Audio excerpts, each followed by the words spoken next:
Ikintu turiko turategura n'ubwa mbere tugikoze mu Burundi kickboxing, ariko ntituraba mbere mu mugere n'inguma.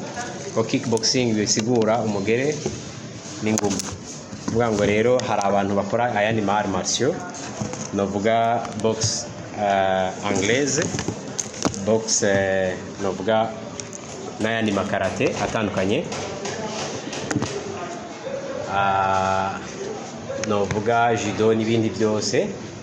Rero kickboxing irahuza ma arts martiaux menshi ikayashira hamwe. Niyo mpamvu rero twifuza yuko abantu twokangurira abantu bose bakina imikino yose yitera amakofi yuko bashobora kuza tugakorana muri ibi.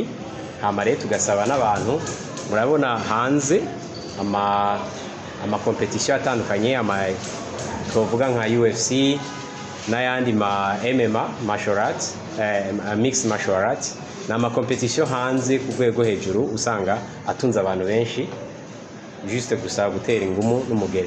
Rero ni ikintu gikundwa n'abantu kurabisha ijisho. Niyo mpamvu twosaba abantu bose bumva yuko iki kintu bagikunda baze kudushigikira kuri uwo munsi w'itariki 14 vendredi.